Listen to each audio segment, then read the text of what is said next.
Hello friends, ಎಲ್ಲರೂ ಹೇಗಿದ್ದೀರಾ? ನಾನು ಕೂಡ ತುಂಬ ಚೆನ್ನಾಗಿದ್ದೀನಿ. ನೀವೆಲ್ಲರೂ ತುಂಬ ಚೆನ್ನಾಗಿದ್ದೀರಾ ಅಂತ ಇವತ್ತಿನ ವಿಡಿಯೋ ಸ್ಟಾರ್ಟ್ ಮಾಡೋಣ. ಅದಕ್ಕಿಂತ ಮುಂಚೆ ಮಾಮೂಲಿ ಹೇಳ್ದಂಗೆ ಯಾರ್ಯಾರು ಈ ವಿಡಿಯೋ ನೋಡ್ತಾ ಇದ್ದೀರೋ ತಪ್ಪದಿರ ಲೈಕ್ ಮಾಡ್ಕೊಳ್ಳಿ. ಹೊಸಬ್ರಾಗಿದ್ದರೆ ಸಬ್ಸ್ಕ್ರೈಬ್ ಮಾಡ್ಕೊಂಡು ನೋಡಿ. ನೀವು ಸಬ್ಸ್ಕ್ರೈಬ್ ಮಾಡ್ಕೊಳ್ಳೋದ್ರಿಂದ ನಾನು ವಿಡಿಯೋಸ್ ಹಾಕಿದ ತಕ್ಷಣ ನಿಮಗೆ ಫಸ್ಟ್ ವಿಡಿಯೋ ಬಂದು ತಲುಪುತ್ತೆ. ಅದಕ್ಕೋಸ್ಕರ ಓಕೆ. ಇವಾಗ ಬೆಳಗ್ಗೆನೇ ಎದ್ದಿದ್ದೀನಿ. ಸ್ವಲ್ಪ ಲೇಟಾಗಿ ಎದ್ದೆ ಇವತ್ತು. ಅಂದರೆ ಒಂದು 6:30ಗೇನೋ ಎದ್ದಿದ್ದೀನಿ. ಗೊತ್ತಿಲ್ಲ ಅದೇನಾಯಿತು, ನೈಟು ಮಲ್ಕೊಂಡಿದ್ದು ಲೇಟೇ ಆಗಿದೆ. ಅದಕ್ಕೇ ಬೆಳಗ್ಗೆ ಲೇಟಾಗಿ ಎದ್ದಿದ್ದೀನಿ. ಏನು ಮಾಡಬೇಕು ಅಂತಲೇ ಗೊತ್ತಾಗ್ತಾ ಇರಲಿಲ್ಲ. ಬೆಳಗ್ಗೆ ಲೇಟಾಗಿ ಎದ್ದಿದ ತಕ್ಷಣ ಟೈಮ್ 6:30 ಆಗಿದ ತಕ್ಷಣ ಹಿಂದೆ ಮುಂದೆ ನೋಡ್ದಿರಾನೆ ಸಡನ್ನಾಗಿ ಎದ್ಬಿಟ್ಟಿದ್ದೀನಿ. ಆಮೇಲೆ ಸರಿ 6:30 ಅಲ್ವಾ, ಏನನ್ನ ಸಿಂಪಲ್ಲಾಗಿರೋ ಟಿಫನ್ ಮಾಡೋಣ ಅಂದ್ಕೊಂಡು ಫಸ್ಟ್ ಸ್ನಾನ ಮುಗಿಸ್ಕೊಂಡು ಬಂದೆ. ಯಾಕಂದರೆ ಇನ್ನು ಪೂಜೆ ಎಲ್ಲ ಮಾಡಬೇಕು ಅಂದರೆ ಕಷ್ಟ ಆಗುತ್ತೆ. ಈ ನಡುವೆ ಅಂತೂ ನನ್ನ ಮನೇಲಿ ಪೂಜೆ ಮಾಡಲಿಕ್ಕೆ ಆಗ್ತಾಯಿಲ್ಲ. ಬೆಳಗ್ಗೆನೇ ಕೆಲಸ ಎಲ್ಲ ಮಾಡಬೇಕು ಅಂದರೆ ಕಷ್ಟ ಆಗುತ್ತೆ. ಇನ್ನು ಕಸ ಗುಡಿಸೋದಕ್ಕೆ ಒರೆಸೋದಕ್ಕೆಲ್ಲ ಲೇಟಾಗಿ ಒರೆಸ್ತಾರಲ್ವ, ಅಂದರೆ 9 ಮೇಲೆ ಬರ್ತಾರೆ ಎಲ್ಲ ರೆಡಿ ಮಾಡೋದಕ್ಕೆ. ಅಷ್ಟರಲ್ಲಿ ನನ್ನ ಮನೆ ಕೆಲಸ ಏನಿದೆಯೋ ಅದನ್ನೆಲ್ಲ ರೆಡಿ ಮಾಡಿ ದೇವ್ರ ಮನೆ ರೆಡಿ ಮಾಡಿ ಇಟ್ಬಿಟ್ಟು ಹೊರಡ್ತೀನಿ. ಇನ್ನು ನನ್ನ ಮಗಳು ಬಂದಿದ ತಕ್ಷಣ ಅಂದರೆ ಕಾಲೇಜಿಂದ ಬಂದಿದ ತಕ್ಷಣ ಅವಳು ಪೂಜೆ ಮುಗಿಸ್ಕೊತಾಳೆ, ಪೂಜೆ ಮಾಡ್ತಾಳೆ. ಇನ್ನು ನಾನು ತಿಂಡಿಗೆ ಅಂದ್ಬಿಟ್ಟು ಇವತ್ತು ಹುಣ್ಸೆಹಣ್ಣು ಚಿತ್ರಾನ್ನ ಮಾಡ್ಕೊಳ್ತಾ ಇದ್ದೀನಿ. ಬೇಗ ಆಗೋದು ಅಂದರೆ ನಮ್ಮಂಥವ್ರಿಗೆ ಚಿತ್ರಾನ್ನನೇ ಸರಿ ಅಂದ್ಬಿಟ್ಟು ಇನ್ನು ಸ್ನಾನ ಎಲ್ಲ ಮುಗಿಸ್ಕೊಂಡು ಬರೋಷ್ಟೊತ್ತಿಗೆ 7 ಗಂಟೆನೇ ಆಗೋಯಿತು. ಇನ್ನು 1 ಅವರಲ್ಲಿ ಏನು ಮಾಡೋದಪ್ಪ ಅನ್ನೋ ಥರ ಆಗೋಗ್ಬಿಟ್ಟು ಇನ್ನು ಚಿತ್ರಾನ್ನ ಮಾಡ್ತಾಯಿದ್ದೆ. ಚಿತ್ರಾನ್ನ ಜೊತೆಗೆ ಕಾಂಬಿನೇಷನ್ ಆಗಿ ಆಲೂಗಡ್ಡೆ ಫ್ರೈ ಮಾಡೋಣ ಅಂದ್ಬಿಟ್ಟು ಅದನ್ನು ರೆಡಿ ಮಾಡ್ಕೊಳ್ತಾ ಇದ್ದೆ. ಇನ್ನು ಸಿಂಪಲ್ಲಾಗಿ ಚಿತ್ರಾನ್ನ ರೆಸಿಪಿ ನಿಮಗೆಲ್ಲರಿಗೂ ಗೊತ್ತೇ ಇದೆ, ಅದನ್ನೇನು ಡೀಟೇಲಾಗಿ ಹೇಳೋವಂಥ ಅವಶ್ಯಕತೆ ಇಲ್ಲ. ಹುಣ್ಸೆಹಣ್ಣು ಚಿತ್ರಾನ್ನ ಮಾತ್ರ ಯಾವಾಗಲೂ ಅಷ್ಟೇ, ಯಾವಾಗ ಬೇಕಾದರೂ ತಿನ್ಬೋದು, ಅಂಥ ಟೇಸ್ಟಿಯಾಗಿರುತ್ತೆ. ಇನ್ನು ಕೆಲವರಿಗೆ ಲೆಮನ್ ರೈಸ್ ಇಷ್ಟ ಆಗುತ್ತೆ, ಬಟ್ ನನಗೆ ನಮ್ಮ ಮನೇಲಿ ಆಲ್ಮೋಸ್ಟ್ ಎಲ್ಲರಿಗೂ ಹುಣ್ಸೆಹಣ್ಣು ಚಿತ್ರಾನ್ನ ಅಂದರೆ ತುಂಬ ಇಷ್ಟ ಆಗುತ್ತೆ. ಲೆಮನ್ ರೈಸು ಇಷ್ಟನೇ, ಬಟ್ ಹುಣ್ಸೆಹಣ್ಣು ರೈಸು ಅದಕ್ಕಿಂತ ಮೇಲೆ ಅಂತಲೇ ಅಂದ್ಕೊಳ್ಬೋದು. ನಾನು ಯಾವಾಗಲೂ ಹುಣ್ಸೆಹಣ್ಣು ಚಿತ್ರಾನ್ನಕ್ಕೆ ಕಡಲೆ ಬೀಜನ ಹುರಿದ್ಬಿಟ್ಟು ಲಾಸ್ಟ್ಗೆ ಹಾಕ್ಕೊಳ್ತಾ ಇದ್ದೆ, ಗೊಜ್ಜೆಲ್ಲ ಆದಮೇಲೆ. ಇವತ್ತು ಗಡಿಬಿಡಿಯಲ್ಲಿ ಕಡಲೆ ಬೀಜ ಹಾಕೋದೇ ಮರ್ತೋಗ್ಬಿಟ್ಟಿದ್ದೆ. ಇನ್ನು ಸೈಡ್ಗೆ ಆಗಲೇ ಹೇಳ್ದಂಗೆ ಆಲೂಗಡ್ಡೆ ಫ್ರೈ ಮಾಡ್ಕೊಳ್ಳೋಣ ಅಂತ ಇನ್ನು ಸಿಪ್ಪೆ ಎಲ್ಲ ತೆಗೆದಿಟ್ಕೊಳ್ತಾ ಇದ್ದೀನಿ. ಟೈಮ್ ಆಗಿರೋ ಟೈಮಲ್ಲಿ ಇದೇನಕ್ಕೆ ಅಂದ್ಕೊಳ್ಬೋದು, ಅಂದರೆ ಚಿತ್ರಾನ್ನಕ್ಕೆ ಚೆನ್ನಾಗಿರುತ್ತೆ ಮತ್ತು ಬೇಗನೂ ಆಗುತ್ತೆ. ಏನಂತೂ ರಿಸ್ಕ್ ಅನ್ನೋ ಥರ ಏನಿರಲ್ಲ. ಈ ಆಲೂಗಡ್ಡೆ ಫ್ರೈ ಏನೂ ಹಾಕೋಂಗಿಲ್ಲ, ಬರೀ ಆಲೂಗಡ್ಡೆ, ಉಪ್ಪು ಮತ್ತು ಖಾರದ ಪುಡಿ, ಸ್ವಲ್ಪ ಎಣ್ಣೆ ಹಾಕ್ಕೊಂಡ್ರೆ ಆಯಿತು. ಈ ಕಡೆ ಚಿತ್ರಾನ್ನ ಗೊಜ್ಜು ಅಷ್ಟೇ ತುಂಬ ಚೆನ್ನಾಗಿ ಬಂದಿದೆ. ಹಾಗೆಯೇ ಬಾಣಲಿಗೆ ಇನ್ನೊಂದು ಸ್ವಲ್ಪ ಎಣ್ಣೆ ಹಾಕ್ಕೊಂಡು ಇನ್ನೊಂದು ಬಾಣಲಿಗೆ ಇನ್ನು ಎಣ್ಣೆ ಕಾಯ್ದ ನಂತರ ಇದಕ್ಕೆ ಆಲೂಗಡ್ಡೆ ಹಾಕ್ಕೊಳ್ತಾ ಇದ್ದೀನಿ. ತೆಳ್ಳಗೆ ಕುಯ್ದಿರೋ ಆಲೂಗಡ್ಡೆ ಆದರೂ ಓಕೆ, ಇನ್ನು ಸಣ್ಣಗೆ ಹೆಚ್ಚಿರೋ ಆಲೂಗಡ್ಡೆ ಆದರೂ ಓಕೆ. ಹೆಂಗೆ ಬೇಕಾದರೂ ನೀವು ಆಲೂಗಡ್ಡೆ ಫ್ರೈನ ಮಾಡ್ಕೊಳ್ಬೋದು. ಈ ಥರ ಮಾಡ್ಕೊಳ್ಳೋದ್ರಿಂದ ಇನ್ನೊಂದೇನಪ್ಪ ಅಂದರೆ ತೆಳ್ಳಗೆ ಕುಯ್ದಿರೋದ್ರಿಂದ ಸ್ವಲ್ಪ ಬಾಣಲಿಗೆಲ್ಲ ಅಂಟ್ಕೊಳ್ಳುತ್ತೆ ಮತ್ತು ಹಾಗಾಗಿ ಬಾಣಲಿಗೆ ಬೇಗ ಹಿಡ್ಕೊಂಬಿಡುತ್ತೆ, ಅಂಟ್ಕೊಂಡು ಒಂಥರ ಬ್ಲ್ಯಾಕ್ ಎಲ್ಲ ಆಗುತ್ತೆ. ಬಟ್ ಅದು ಹಾಕೋದ್ರಿಂದ ಅದು ಚೆನ್ನಾಗಿರಲ್ಲ ಅಂತಲ್ಲ, ಆ ಬ್ಲ್ಯಾಕ್ ಇರುತ್ತಲ್ಲ ಅಂಟ್ಕೊಂಡಿರೋದು, ಅದೇ ತುಂಬ ಟೇಸ್ಟಿಯಾಗಿರೋದು. ಫಸ್ಟಿಗೆ ನಾನು ಉಪ್ಪು ಹಾಕ್ಬಿಟ್ಟು ಅದನ್ನು ಲೈಟಾಗಿ ಬೇಯಕ್ಕಿಟ್ಟಿದ್ದೀನಿ, ಅಂದರೆ ಸಿಮ್ಮಲ್ಲಿ ಬೇಯಕ್ಕಿಟ್ಟಿದ್ದೀನಿ. ನಿಧಾನಕ್ಕೆ ಬೇಯಿದ್ರೆ ಚೆನ್ನಾಗಿರುತ್ತೆ ಅಂತ. ಇನ್ನು ನಾನು ಸ್ನಾನ ಮಾಡ್ಕೊಂಡಿದ್ನಲ್ಲ, ಇನ್ನು ಈಚೆ ಎಲ್ಲ ಕ್ಲೀನ್ ಮಾಡಬೇಕಲ್ವ, ಅವರೇ ಬಂದು ಮಾಡ್ಕೊಳ್ತಾರೆ.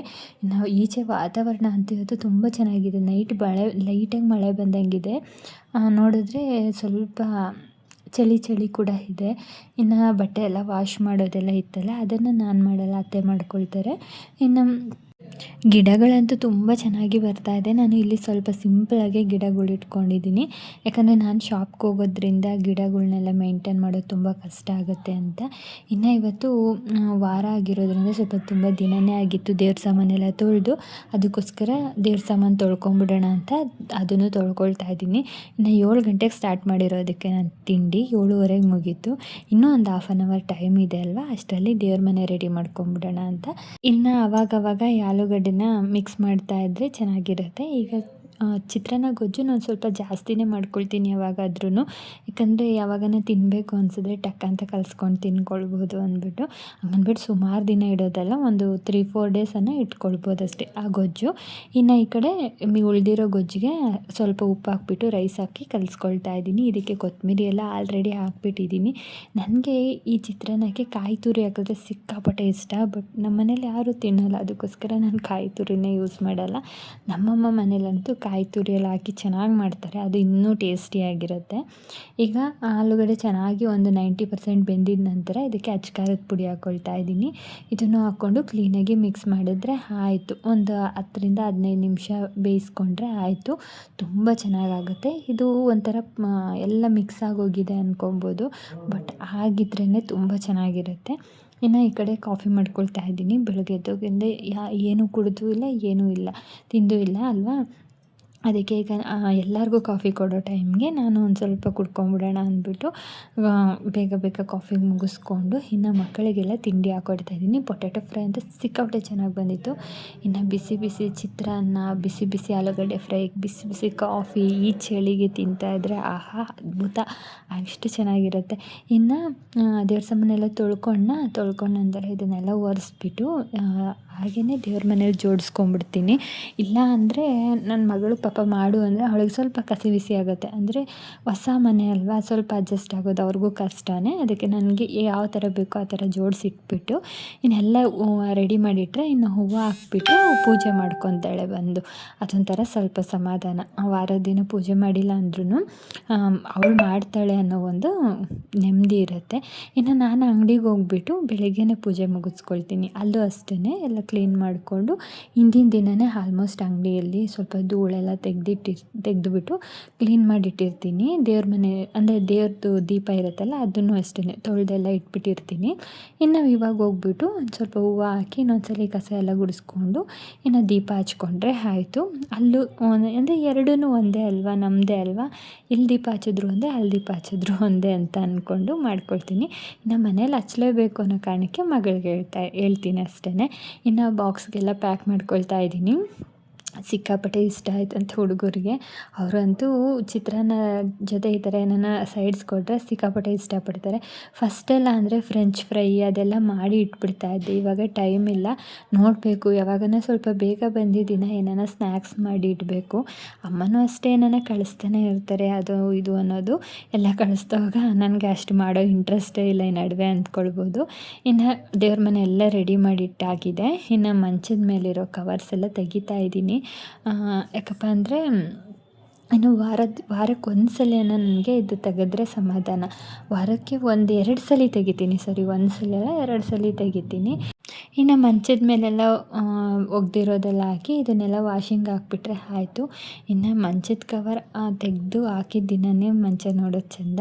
ಅಂದರೆ ಏನೋ ಒಂಥರ ಸಮಾಧಾನ ಅನಿಸುತ್ತೆ. ಬೆಡ್ ಕವರೆಲ್ಲ ಹಾಕಿದ್ರೆ ಏನೋ ಒಂಥರ ಸ್ವಲ್ಪ ಸಮಾಧಾನ, ಕಂಪ್ಲೀಟಾಗಿ ನಿದ್ದೆ ಕಣ್ಣು ತುಂಬ ಮಾಡ್ಬೋದು ಅನ್ನೋ ಥರ ಆಗುತ್ತೆ. ನನಗಂತೂ ಯಾವಾಗಲೂ ಹಂಗೆ. ನಾನು ಯಾವಾಗನ ಚೇಂಜ್ ಮಾಡಬೇಕಾದ್ರೆ ಇದೇ ಥರನೇ ಅನಿಸ್ತಾ ಇರುತ್ತಪ್ಪ, ರಾತ್ರಿ ಒಳ್ಳೆ ನಿದ್ದೆ ಬರುತ್ತೆ ಅಂತ ಅಂದ್ಕೊಂಡೇ ಹಾಸೋದು. ಆಮೇಲೆ ಇನ್ನೊಂದೇನಪ್ಪ ಅಂದರೆ ಕೆಲವೊಂದು ಸಲ ಏನು ಮಾಡಿಬಿಡ್ತೀನಿ ಮಿಸ್ಟೇಕ್ ಅಂದರೆ ಈ ಥರ ಹಾಸ್ಕೊಂಡಿರ್ತೀನಿ, ನೆಕ್ಸ್ಟ್ ಡೇಗೆ ಏನಾನ ಒಂಚೂರು ಈ ಹುಡುಗರು ಯಾರನ್ನ ಆಗಲಿ ಕಾಲಿಟ್ಬಿಡೋದು. ಅಂದರೆ ನಮ್ಮ ಮಂಚ ಅಂತ ಅಲ್ಲ, ಹುಡುಗರು ಮಂಚದ ಮೇಲಾಗಲಿ ಸೋಫಾ ಮೇಲಾಗಲಿ ಏನಾನ ಒಂಚೂರು ಗಲೀಜಾಯಿತು ಅಂದರೆ ಪಟ್ಟಂತ ತೆಗೆದುಬಿಡ್ತೀನಿ. ಅದೇನೋ ಒಂಥರ ಎಷ್ಟೋ ದಿನ ಆಗೋಯ್ತೇನೋ ಆ ಗಲೀಜು ನೋಡ್ತಾ ಇದ್ದರೆ, ಅಂದರೆ ಡಸ್ಟೆಲ್ಲ ಆಗಿರೋದು ನೋಡಿದ್ರೆ ಆ ಥರ ಅನ್ನಿಸ್ತಾ ಇರುತ್ತೆ. ಅದಕ್ಕೇ ಯಾವಾಗಲೂ ಅಷ್ಟೇ ನನ್ನ ಫ್ರೆಂಡ್ ಅಂತೂ ಹೇಳ್ತಾನೆ ಇರ್ತಾರೆ, ಯಾವಾಗಲೂ ವಾಶ್ ಮಾಡಿ ಆ ಬೆಡ್ಶೀಟ್ ಒಂದು ಹರಿದೋಗಿಲ್ಲ ಅಷ್ಟೇ ಅಂತ. ಬಟ್ ಯಾವಾಗ ಹರಿದೋಗುತ್ತೋ ಗೊತ್ತಿಲ್ಲ, ತುಂಬ ದಿನಗಳಾಯಿತು.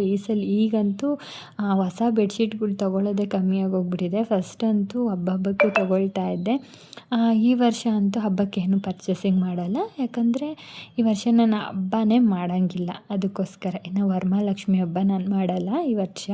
ನಮಗೆ ಅಂದರೆ ನಮ್ಮ ಚಿಕ್ಕತ್ತೆ ಸತ್ತೋಗ್ಬಿಟ್ಟಿದ್ದಾರೆ, ನಮ್ಮ ಮನೆಯವರ ಚಿಕ್ಕಮ್ಮ ತೀರೋಗ್ಬಿಟ್ಟಿದ್ದಾರಲ್ಲ, ಅದಕ್ಕೋಸ್ಕರ ನಾವು ಈ ವರ್ಷ ಹಬ್ಬ ಮಾಡಲ್ಲ. ಇನ್ನು ನನ್ನ ಮಗನಿಗೆ ಇವತ್ತು ಸ್ಕೂಲಲ್ಲಿ ಫಂಕ್ಷನ್ ಇತ್ತು, ಅದಕ್ಕೋಸ್ಕರ ಅವನಿಗೆ ರೆಡಿ ಮಾಡ್ತಾಯಿದ್ದೆ. ಅದು ಏನೋ ಹೇಳ್ದ ಅವನು, ಯಾವುದೋ ಒಂದು ಡ್ಯಾನ್ಸಿಗೆ ಸೇರಿದ್ದೀನಿ ಅಂತ ಅಂದೆ, ಬಟ್ ಅದು ಮರ್ತೇ ಹೋಯಿತು.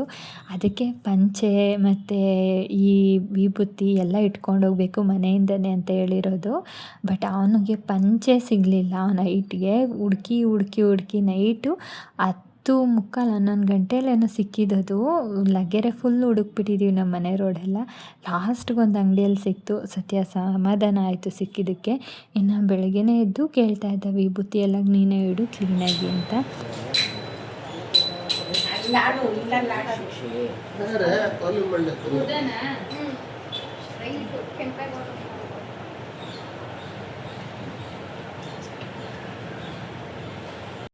ಇನ್ನು ರೆಡಿ ಆದಮೇಲೆ ಅಂತೂ ನೋಡೋದಕ್ಕೆ ಚಂದ ಮಕ್ಕಳನ್ನ. ಇವನಂತೂ ತುಂಬ ವರ್ಷನೇ ಆಯಿತು, ಅಂದರೆ ಒಂದು 2-3 ವರ್ಷದಿಂದ ಯಾವುದೇ ಡ್ಯಾನ್ಸ್ಗಳಿಗೆಲ್ಲ ಸೇರಿರಲಿಲ್ಲ ಸ್ಕೂಲಲ್ಲಿ. ಈ ವರ್ಷ ಅಂತೂ ನಾನೇ ಬಲವಂತ ಮಾಡಿ ಸೇರ್ಕೊ ಅಂತ ಹೇಳ್ತಾ ಇದ್ದೆ. ಇನ್ನೇನು ಇರೋದೇ ಒಂದು ಸ್ವಲ್ಪ ವರ್ಷ, ಸ್ಕೂಲ್ ಡೇಸ್ ಮುಗ್ದೋಗಿ ಹೋಗ್ಬಿಡುತ್ತೆ ಅದೆಲ್ಲ. ಆಗಲೇ ನನ್ನ ಮಗಳನ್ನ ಮೊನ್ನೆ ಸ್ಕೂಲಿಗೆ ಸೇರಿಸ್ದಂಗಿದೆ. ಆಗಲೇ ಅವಳು ಈಗ ಕಾಲೇಜಿಗೆ ಹೋಗೋ ಇದಾಯಿತು. ಅದೇ ಥರ ಯಾವ್ಯಾವ ಪ್ರೋಗ್ರಾಮ್ ಬರುತ್ತೆ ಎಲ್ಲದಕ್ಕೂ ಸೇರ್ಕೊ, ಮತ್ತೆ ಸೇರ್ಕೊಳ್ತೀವಿ, ಮತ್ತೆ ಯಾವುದಕ್ಕನ ಹೋಗ್ತೀವಿ ಅಂದರೆ ಸಿಗಲ್ಲ ಆ ದಿನಗಳು ಅಂತ ಹೇಳ್ತಾನೆ ಇರ್ತೀನಿ ಹುಡುಗರಿಗೆ. ನಾವಂತೂ ಎಷ್ಟೋ ದಿನನ ಮಿಸ್ ಮಾಡ್ಕೊಂಡ್ಬಿಟ್ಟಿದ್ದೀವಿ ಒಂದು ಟೈಮಲ್ಲಿ. ಬಟ್ ನನ್ನ ಮಕ್ಕಳಿಗೆ ಆ ಥರ ಮಿಸ್ ಆಗಬಾರ್ದು ಅಂದ್ಬಿಟ್ಟು ಎಲ್ಲದಕ್ಕೂ ಸೇರ್ಕೊ ಅಂತ ಹೇಳ್ತೀನಿ. ಈಗಿನ ಮಕ್ಕಳಿಗೆ ಸ್ವಲ್ಪ ಕೊಬ್ಬು ಜಾಸ್ತಿನೇ ಅನ್ಬೋದು. ಏನನ್ನ ಹೇಳಿದ್ರೆ ಇಲ್ಲ ನನಗೆ ಆಗಲ್ಲ, ನನಗಿಷ್ಟ ಇಲ್ಲ ಅನ್ನೋರೇ ಜಾಸ್ತಿ ಆಗೋಗ್ಬಿಟ್ಟಿದ್ದಾರೆ. ನಮ್ಮ ಮನೆಯಲ್ಲೆಲ್ಲ ಅವಾಗ ಸೇರ್ಕೊಂಬೇಡ ಅಂದರೆ ನಾವೇ ಹೋಗ್ಬಿಟ್ಟು ಇರೋದನ್ನು ಯಾವುದೋ ಒಂದು ಡ್ರೆಸ್ ಮ್ಯಾಚ್ ಮಾಡಿಕೊಂಡು ಸೇರ್ಕೊಂಡ್ಬಿಡ್ತಾ ಇದ್ವಿ. ಅವಾಗೇನು ಕಾಸುಗಳು ಕೇಳ್ತಾ ಇರಲಿಲ್ಲ ಈ ಪ್ರೋಗ್ರಾಮ್ಗಳಿಗೆ. ಇವಾಗಂತೂ ಸಾವಿರಾರು ರೂಪಾಯಿ ಎಳೀತಾರೆ. ಏನೋ ಒಂದು ಡ್ಯಾನ್ಸ್ಗೆ ಅಂದರೆ 1,000ದಿಂದ 1,500 ಅವ್ರಿಗೆ ಕೊಡಬೇಕು. ಆವಾಗೆಲ್ಲ ಹಾಗಲ್ಲ, ಇರೋದು ಮನೇಲಿ ಏನಿರುತ್ತೋ ಅದೇ ಹಾಕ್ಕೊಂಡು ಅದೇ ರೆಡಿಯಾಗಿ ಡ್ಯಾನ್ಸ್ ಪ್ರಾಕ್ಟೀಸ್ ಮಾಡ್ತಾ ಇದ್ದಿದ್ದು. ಇನ್ನು ಇವನ್ನ ಸ್ಕೂಲಿಗೆ ಕಳಿಸಿ ನಾನು ಇವಾಗ ಅಂಗಡಿಗೆ ಹೊರಡ್ತೀನಿ. ಈ ವಿಡಿಯೋ ನಾನು ಇಲ್ಲಿಗೆ ಎಂಡ್ ಮಾಡ್ತೀನಿ. ಮತ್ತು ಇನ್ನೊಂದು ಹೊಸ ವಿಡಿಯೋದಲ್ಲಿ ಸಿಗ್ತೀನಿ. ಅಲ್ಲಿವರೆಗೂ ಟೇಕ್ ಕೇರ್, ಬಾಯ್.